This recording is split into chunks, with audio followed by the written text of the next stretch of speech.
Hello, and welcome to another episode of Behind the Tweet, where I dive into the things I've tweeted out and give you way more details than you ever wanted. Here's today's tweet. Restaurant. 3-year-old. I have a knife. Me. Takes it away. 3. I have a fork. Me. Takes it away. 3. I have a spoon. She's dangerous with everything. So this is a super common scenario anytime we go out to a restaurant, which is more often than it should be, which is to say more often than never. Like if I were a smart parent, I would only feed my kids at home, and maybe not even then. Like, let's be honest, 90% of the meals I put on my kids' plates, they just stare at and refuse to eat. Like, I have no idea how they survive. They seem to mostly just feed off of spite. So they are nourished by my frustration in trying to feed them. We went out to a Mexican restaurant the other day to thank my in-laws for watching them over the weekend. And you really don't need a lot of utensils for most things you order at a Mexican restaurant. But my kids at any ethnic restaurant, it doesn't matter what the country of origin is, they will order chicken nuggets and french fries, or chicken tenders and french fries. Whatever the form of breaded nugget is, their breaded chicken matter. That's what they're going to go for. Like all these international restaurants, it just gives them a international tour of bird chunks. That's all it is. You chop up that chicken, you toss it in some breading, they're going to eat it. They're just fancier, more expensive McNuggets. Like if we were smart, we would just eat at McDonald's. So we go out to this restaurant, and of course it has the rolled up bundle of utensils. You get your fork, your knife, and your spoon. Kids don't need anything. Of course, my youngest, my 3-year-old Waffle, instantly goes for the knife. Like my kids have kind of learned, like the first thing you do when you go to a restaurant as a parent is you disarm your children. You confiscate all the knives. So Waffle has a knife, you take it away. But then all of a sudden, Waffle has a fork.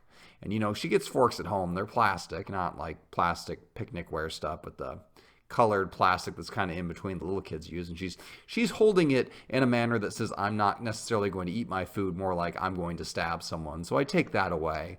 And then she's holding her spoon in the same menacing form. And that's when I just had to accept that, you know what? With a toddler, everything is a weapon. Doesn't matter if it's a knife, a fork, a spoon, a napkin, a cup. It's all a weapon. I mean, that's why she's so devastating with scissors. She cut her own hair at daycare, and we've caught her like 3 times since then with scissors in her hand, attempting to cut her hair or somebody else's hair. It's not that she's incapable of learning her lesson, it's that she's learned her lesson too well, and she has chosen a life of chaos. Or perhaps chaos has chosen her. It's hard to say which came first, the chicken or the egg, but chaos and Waffle are intrinsically linked. And this really comes out of the restaurant. Like at home, we don't have to worry about it. We don't put knives on the table in the first place where she can find them.